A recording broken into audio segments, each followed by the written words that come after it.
सहनाववतु सहनौ भुनक्तु सह वीर्यं करवावहै तेजस्विनावधीतमस्तु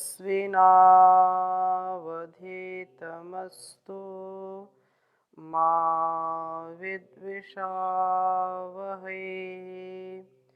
ओम शांति शांति शांति। वैदिक जीवन पद्धति की इस कक्षा में आप सभी का हार्दिक स्वागत है, अभिनंदन है। वेदो अखिलो धर्म मूलम, वेद सब सत्य विद्याओं का पुस्तक है। वेद का पढ़ना, पढ़ाना, सुनना, सुनाना तथा अपने आचरण में लाना हम सभी श्रेष्ठ जनों का, आर्यों का परम कर्तव्य है। हम अपने स्वभाव को, अपने संस्कारों को अच्छा कर लें तो संसार में हम हर समस्याओं से बच सकते हैं। हम अपने स्वभाव में वह उतार नहीं पाते जो हमको उतारना चाहिए। हमारे जीवन और जगत के कल्याण के लिए हमारे तन मन का स्वभाव अर्थात मन पर नियंत्रण हो, तन पर भी नियंत्रण हो, इंद्रियों पर नियंत्रण हो। इंद्रियों पर नियंत्रण होगा, तन में नियंत्रण होगा तो संसार का यह जो व्यापार है, संसार का जो व्यवहार है, इन व्यापारों में, इन व्यवहारों में कभी भी हम अकल्याण को या अपयश को या अंधकार को, अज्ञान को नहीं प्राप्त करेंगे। हमारे जीवन का अभाव दूर हो जाएगा, अन्याय दूर हो जाएगा। हम अपने जीवन में यह दिव्य स्वभाव उतारने का प्रयत्न करें जिससे प्रतिपल एक सुंदर सा कार्य हो। हम कभी भी एक पल के लिए निराश हताश न हो। और इस प्रकार से निराशा हताशा आती है तो व्यक्ति का जीवन कष्टकारी हो जाता है, क्रोधमय हो जाता है, क्योंकि जो हमारी अविवेकपूर्ण कामनाएं हैं, अविवेकपूर्ण इच्छाएं हैं, इच्छाएं दुख का कारण है, कामनाएं ही दुख का कारण है। और दुख आता है, क्रोध भी आता है, व्यक्ति का स्वभाव चिड़चिड़ा हो जाता है, वह छोटी छोटी बातों में परेशान हो जाता है। अगर छोटी छोटी बातों पर वह ध्यान से कार्य करे, ध्यान उसका लगा रहे कि मुझको अपने माता पिता गुरु के अनुसार चलना है, वेदों का जैसा उपदेश है, उस परम पिता परमेश्वर की कल्याणी वेदवाणी का जो उपदेश है वैसा ही जीवन मैं जीऊँगा तो समस्याएं आएंगी भी तो चली जाएंगी, कष्ट आएगा भी तो नष्ट हो जाएगा, संकट आएगा वो भी टल जाएगा। तो ये हमको बहुत सारी बातों पर ध्यान रखना चाहिए। और यही उपनिषदों का, वेदों का, हमारे सभी धार्मिक ग्रंथों का उपदेश रहता है कि हम अपने जीवन को निष्पाप बनाएं, अपने जीवन को क्रोध से बचाएं, अपने जीवन को लोभ से बचाएं, क्योंकि क्रोध से मार्ग भ्रष्ट हो जाता है। ये मार्ग भ्रष्ट हो जाता है, स्वयं शरीर से भी, मन से भी दुखी रहते हैं। तो आज का यह प्रसंग बहुत सुंदर है। ऋग्वेद के 8वें मंडल के 47वें सूक्त के 7वें मंत्र को आपके समक्ष में रखता हूँ, जो बहुत सुंदर बात कही है। क्रोध से मार्ग भ्रष्ट ना हो, हम क्रोध ना करें। क्रोध से हमारी जो सामर्थ्य वो घटने लगती है। इस प्रकार से हम इसको बचाने का प्रयास करते हैं। आइए प्रथम वेद मंत्र लिखता हूँ, फिर चर्चा करूंगा। ओम न तम तिग्मम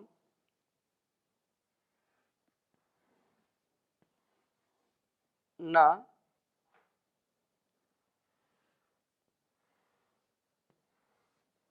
तम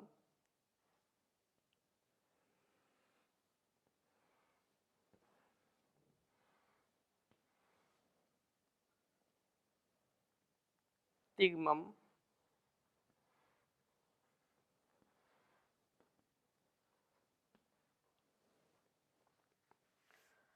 चना त्यजो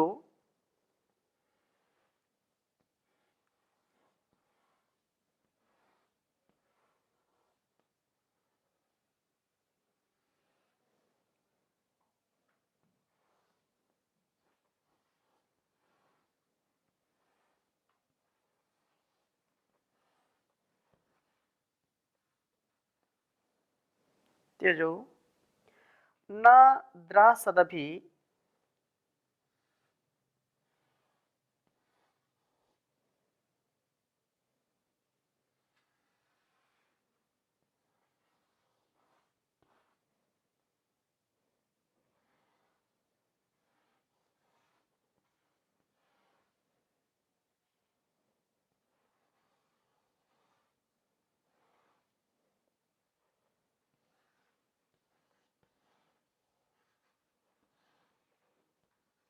द्रासद्भि तम गुरु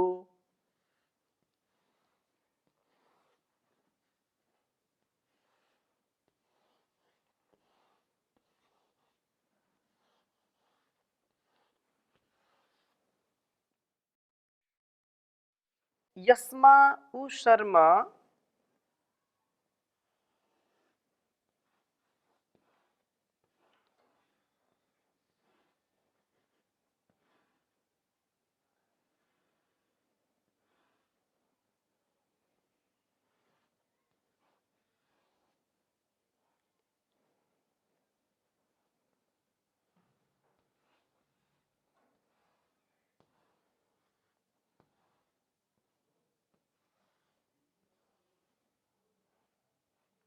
यस्मा उ शर्मा सप्रथ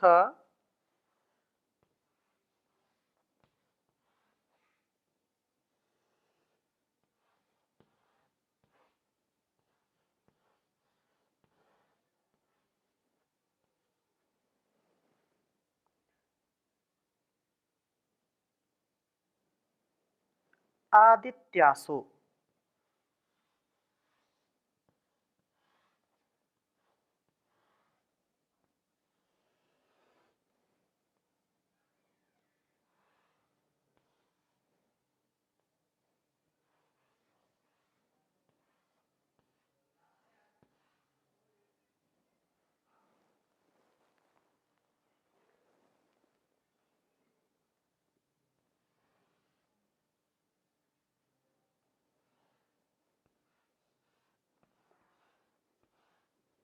आदित्यासो आराध्वम अनेहसो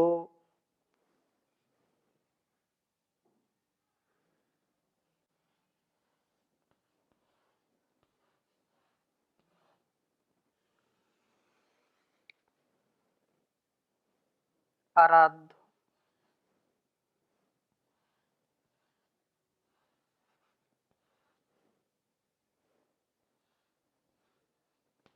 अनेहसो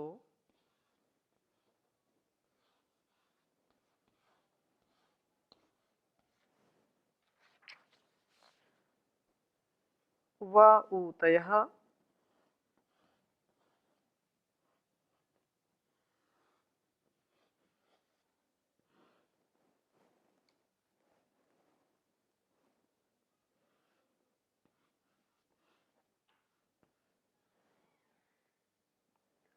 सु ऊतयो व ऊतयः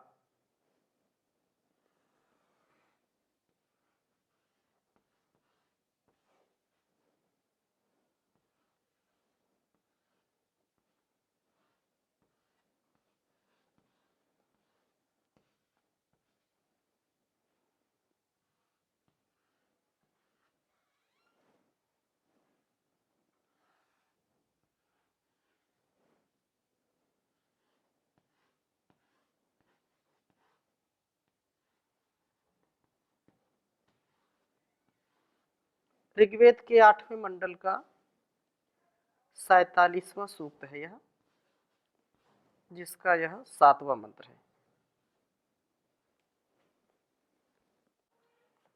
ओम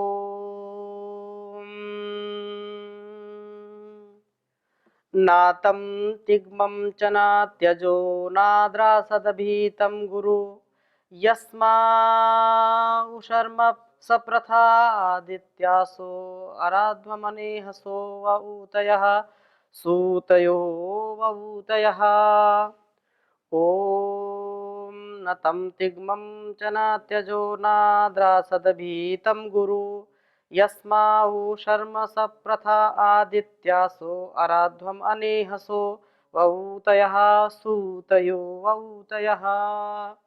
बहुत ही सुंदर भाव इस वेद मंत्र का है। हे आदित्यासः, अच्छाइयों का आदान करने वाले देवों, हमारे अंदर जो शक्ति कार्य करती है उसमें देवत्व का भाव, देवत्व का मिश्रण होता है। और जो कुछ भी है, वाणी हो हमारी, चाहे हमारा मन हो या इंद्रियां हो, ये देवत्व से युक्त होंगी तभी हमारे जीवन में कल्याण आएगा। क्योंकि जब तक देने का भाव नहीं होगा, जब तक समर्पण का भाव नहीं होगा, जो कुछ भी उस परमपिता परमेश्वर से हमको मिला है, हम उसको दूसरों के लिए नहीं देंगे तो कैसे कार्य होगा। हमको देखने का भी, सुनने का भी, समझने का भी, कर्म करने का भी, जो कुछ भी सामर्थ्य मिलता है, किससे मिलता है? ईश्वर से मिलता है। और वह हमको दूसरों के सेवा में, सदाचार में, परोपकार में लगाना हमारा ये परम कर्तव्य है। इसलिए यस्मा, जिसके लिए आप निश्चय से विस्तृत शरण को आराध्वम देते हो, तम उस व्यक्ति को तिग्मम चना, बड़ा तीव्र भी, त्यजः, जो त्यजः यहाँ क्रोध का वाचक है, जो क्रोध है, न द्रासत, कुत्सित गति वाला नहीं करता है। जिसके जीवन में अच्छाई है, जिसके जीवन में संयम है, जिसके जीवन में अपने वेद के ज्ञान के अनुसार, शास्त्र के ज्ञान के अनुसार, या जिसने संयम को प्राप्त किया है अपने माता पिता गुरु से, उसका जीवन सदा सर्वदा सर्वत्र इतना उत्तम होता है कि वो विषम परिस्थितियों में भी क्रोध का शिकार नहीं बनता। नहीं तो क्रोध व्यक्ति को आता है और वो स्वयं के शरीर में आग लगा लेता है। क्रोध व्यक्ति को विनष्ट कर देता है। क्रोध से व्यक्ति का शारीरिक सामर्थ्य भी क्षीण हो जाता है। क्रोध से व्यक्ति का मानसिक सामर्थ्य भी क्षीण हो जाता है। क्या करना, क्या नहीं करना, क्रोधी व्यक्ति को आप कभी उसका जो है परीक्षण करिए, कभी उसको देखिए कि जब उसके अंदर क्रोध हो तो क्रोध से व्यक्ति लाल पीला हो जाता है, ऐसा बोलते हैं। वो क्रोध में बाहर जाना चाहता है, उसको बाहर जाना होता है तो वो अंदर की ओर जाएगा, और अंदर जाना होगा तो वो बाहर की ओर जाएगा। उठाना कुछ है, उठाएगा कुछ, बोलना चाहता है कुछ और शब्द निकलेंगे कुछ। क्यों? क्योंकि क्रोध का ये चमत्कार है। क्रोध से व्यक्ति अपने जीते जी शरीर में आग लगाता है। एक तो मरने के बाद तो आग लगती ही है, लेकिन जब व्यक्ति सजग नहीं होता है तो उसका क्रोध उसको जलाता है। जैसे अग्नि भोजन पकाने के लिए जलाते हैं, और कहीं कहीं अब तो नल लग गए हैं, वाटर लेवल नीचे तक का लाते हैं तो ज़्यादा समस्या नहीं होती है। ऐसे बहुत गांव हैं, बहुत ऐसे शहर हैं, नगर हैं जहाँ का पानी खारा होता है, जहाँ के पानी में दाल और चावल जल्दी से पकते नहीं हैं, तो वहाँ दूसरे मीठे जल लाते थे दूर से। क्यों? क्योंकि खारे जल में जब दाल पका रहे हैं तो ईंधन तो खूब लग गया लेकिन दाल पकी नहीं। ऐसे ही व्यक्ति जो कहते हैं कि नहीं क्रोध हमको करना पड़ता है, क्यों? काम कराने के लिए। लोग मानते नहीं, क्रोध करना पड़ता है। तो कभी कभी ऐसा होता है कि क्रोध दूसरे जानबूझ करके कराते हैं कि अभी देखो इसका क्रोध कैसा बढ़ेगा, उसको जबरदस्ती क्रोध कराएंगे कि अब देखो इसकी गतिविधि कैसी चलती है, और वो चुपचाप आनंद लेते रहते हैं, मन ही मन मुस्कुराते रहते हैं। और जो व्यक्ति क्रोध कर रहा है वो अपनी अपनी हानि कर लेता है, अपना स्वयं उसके शरीर का, उसके जो है बुद्धि का क्षय होता है। इसलिए यहाँ पर ये वेद मंत्र में कहा कि न तिग्मम न च त्यजो, जो उसका क्रोध है जो अध्यात्म मूल में रखता है जो योगमय जीवन जीता है, जो अध्यात्म को मूल में रखता है, केंद्र में रखता है, वो क्रोध करता नहीं है। और क्रोध कभी आ भी जाए तो परम पूज्य स्वामी जी महाराज जैसा कहते हैं, एक क्षण में अपने स्वभाव में प्रवेश कर जाइए। तो क्रोध आए तो क्रोध को तुरंत तत्क्षण कंट्रोल में भी करने का सामर्थ्य उसको मिलता है। जो व्यक्ति ऐसे जीवन को जिएगा, वास्तव में वो कभी कुत्सित गति वाला नहीं होता है। ना द्रासत, जो वेद मंत्र में कहा, ना द्रासत अभी तम गुरु, उसको गुरु महान क्रोध भी ना द्रासत, कुत्सित गति वाला नहीं करता। यदि उसको कभी क्रोध आ भी जाए तो जिसके जीवन में अध्यात्म है उसको पता है कि कितना क्रोध करना है। बाहर से तो लगेगा और बहुत क्रोध कर दिया, लेकिन अंदर से वो शांत रहता है, अंदर से उसका जो है वो भाव नहीं होता। लेकिन जो व्यक्ति अंदर से क्रोध करता है, बिल्कुल हिल जाता है, वो उसका शारीरिक सामर्थ्य बहुत क्षीण हो जाता है, रोगी हो जाता है। क्रोध करने वाले व्यक्ति का पाचन तंत्र कभी ठीक नहीं रहता है। क्रोध करने वाला व्यक्ति दुर्बल हो जाएगा, और जितना व्यक्ति दुर्बल होता क्रोध उसको उतना ज्यादा आता है। इसलिए क्रोध नहीं करना चाहिए। और क्रोध जब अध्यात्म का आलंबन लेंगे, गुरु का आलंबन लेंगे, हम जब भक्ति के साथ जीवन को जिएंगे तो क्रोध हमको सताएगा नहीं। हे आदित्यासो, आपके ऊतयः रक्षण अनेहसः निष्पाप हैं। आपके ऊतयः रक्षण, सुऊतयः उत्तम रक्षण वाले आपके रक्षणों से रक्षित होकर हम निष्पाप बनते हैं। हम पाप नहीं करते हैं। हम काम, क्रोध, लोभ, मोह, ईर्ष्या, द्वेष, छल, कपट से बच पाते हैं। ये आदित्यासो, जो आदित्यों से रक्षित हुआ हुआ पुरुष तीव्र और महान क्रोध से कुत्सित गति वाला नहीं होता। क्रोध के कारण यह कभी भी ऐसे कोई कर्म नहीं कर देता है जिससे उसको बाद में पश्चाताप हो। नहीं तो क्या होता है कि क्रोध आया और व्यक्ति पता नहीं क्या से क्या कर बैठा, बाद में फिर पछताता रहता है। तो फिर पाछे पछताए हो तो क्या, जब चिड़िया चुग गई खेत। एक घटना है हरियाणा की, बहुत पहले गुरुजी ने कई बार सुनाया, और सच्ची घटना। वो उनके घर में केवल दो ही प्राणी रहते थे, पति पत्नी रहते थे। तो एक बार जो है पति को किसी जो है चीज में गुस्सा आ गया, उसने बहुत उसको डांटा, क्रोध भी ज्यादा आया। तो कोई जो है सरिया पड़ी थी, लोहे की छड़ पड़ी थी, उसके सिर पर उसको जो है मार दिया। और जैसे सिर पर मारा तो उसकी पत्नी वहीं पर धराशायी हो गई, उसके प्राण पखेरु उड़ गए, मृत्यु हो गई उसकी। और जब मृत्यु हो गई तो फिर क्या होना था, खूब छाती पीट पीट रोए कि मैं तो ऐसा नहीं मारा था, वो तो मैं तो मतलब स्नेह, पूरे गांव के लोग कहते तो बहुत स्नेह से रहते थे दोनों पति पत्नी, फिर ऐसा क्यों हो गया। तो एक क्षण का क्रोध व्यक्ति को पूरे जीवन उसकी भरपाई नहीं कर पाता। इसलिए क्रोध से बचना चाहिए। क्रोध व्यक्ति को कुत्सित बना देता है, क्रोध व्यक्ति को जो है विचारहीन कर देता है। गीता में भी कहा, श्रीमद् भगवत गीता में भगवान ने कहा, ध्यायतो विषयान पुंसः संगस्तेषु उपजायते संगा संजायते कामः कामात् क्रोधो विजायते। कामात्, कामनाओं से क्रोध आता है, कामात् क्रोधो विजायते क्रोधात् भवति सम्मोहा।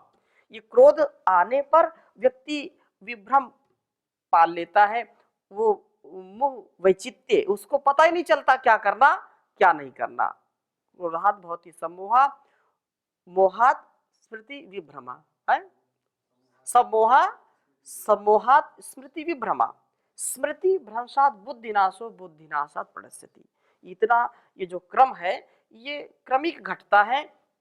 लेकिन जो शास्त्रीय ज्ञान रखते हैं, व्यवहारिक ज्ञान रखते हैं, अध्यात्म का ज्ञान रखते हैं, जो ध्यान करते हैं, जो सहनशील होते हैं, वो धीर वीर गंभीर, यदि कभी उनको क्रोध आ भी जाए तो वो नियंत्रण करने वाले हैं, क्रोध ज्यादा वो करते नहीं कभी। तो इसलिए कहा कि क्रोध जो है, पद्म पुराण में भी यही बात कही कि क्रोधा करोति मोहान अपि दीक्षाम उपाश्रितम। क्रोध करोति, जो क्रोध जो व्यक्ति करता है, क्रोध करने से बड़े बड़े लोग भी मोहग्रस्त हो जाते हैं, मोह के बंधन में आ जाते हैं। क्रोधा करोति मोहानपि दीक्षाम उपाश्रितम, जो क्रोध दीक्षित जो है व्यक्ति हैं, अर्थात क्रोध जिनका स्वभाव ही हो गया है क्रोधी, अरे ये तो स्वभाव क्रोधी व्यक्ति है, डरते हैं लोग, अरे पता नहीं कब इसको गुस्सा आ जाए। तो ऐसा जो क्रोधी व्यक्ति है ना, वो मोहांध हो जाता है, अंधा हो जाता है मोह में। क्रोध कब आएगा? किसी व्यक्ति से, किसी वस्तु से, किसी स्थान से उसका जो लगाव है, जो राग है, जो अटैचमेंट है, उसी कारण उसको क्रोध आएगा। तो ये बिल्कुल स्पष्ट बात है। और चाणक्य सूत्र में भी कहा कि आत्मनेम एनम नाश्यति अनात्मवताम कोपहा, कि अपने पर जिनका बस नहीं चलता, व्यक्ति बेबस हो गया, लाचार हो गया, क्या करे, बस नहीं चलता। स्वभाव को बदलना संसार में सबसे बड़ी, मतलब सबसे बड़ी मुसीबत है, कठिन है ये। नेचर को चेंज करना, अपने स्वभाव पर व्यक्ति का नियंत्रण नहीं होता तो व्यक्ति जीवन में कभी बदल नहीं सकता। और धीरे धीरे यदि जागरूक हो गया तो बदल भी सकता है। परम पूज्य स्वामी जी महाराज भी कई बार कहते हैं ना कि सबसे कठिन काम यही है, अपने स्वभाव पर विजय प्राप्त करना। तो चाणक्य भी कहते हैं कि अपने पर जिनका बस नहीं है उनका क्रोध अपने को ही नष्ट करता है। दूसरों पर क्या प्रभाव पड़ते हैं पता नहीं। जैसा बताया कि वो हमको देखना चाहते हैं कि हम क्रोध में क्या क्या कर बैठते हैं, क्या क्या बोलेंगे, और वो चुपचाप आनंद लेते रहते हैं, उनके ऊपर प्रभाव नहीं पड़ता। हम दूसरों के हाथ में रिमोट है, उसकी हम कठपुतली बन जाते हैं। वो चाहे तो हमको थोड़ा सा प्रसन्न कर दें, चाहे तो क्रोधित कर दें, चाहे तो नचा लें, चाहे तो गवा लें, हम दूसरों के रिमोट कंट्रोल के कठपुतली बन जाते हैं। ऐसा हमको कभी भी नहीं करना चाहिए। क्रोध का आवेग आता है और जो है मनुष्य को निसंदेह बहुत ही हानि पहुंचा करके जाता है। इसलिए हर्षचरित में भी कहा कि अति रोषेण चक्षुष्मानंद एव जनः, अत्यंत क्रोधी व्यक्ति आंखें रहते हुए भी मानो अंधा हो गया है। कितनी बड़ी बात कही कि अति रोषेण चक्षुष्मानंद एव जनः, चक्षुष्मान जो चक्षु वाला व्यक्ति है वो भी समझो कि अंधा हो जाता है। अत्यंत क्रोधी व्यक्ति को जो है कुछ भी दिखाई नहीं पड़ता कि कौन है ये, मैं किसके ऊपर क्रोध कर रहा हूं, इसके साथ कैसा व्यवहार करना है। कभी आपने भी कभी अनुभव किया होगा जीवन में कि क्रोध आने पर पता नहीं चलता कि क्या बोलना क्या नहीं बोलना, और फिर पश्चाताप होता है, अरे मुझको ऐसा नहीं बोलना चाहिए, ये तो गलत कर दिया मैंने। इसलिए जो है अन्य स्थान पर कहा कि नास्ति क्रोध समो रिपुः, नास्ति क्रोध समो रिपुः, क्रोध से बढ़कर के कोई शत्रु नहीं है, इसलिए क्रोध मत करें।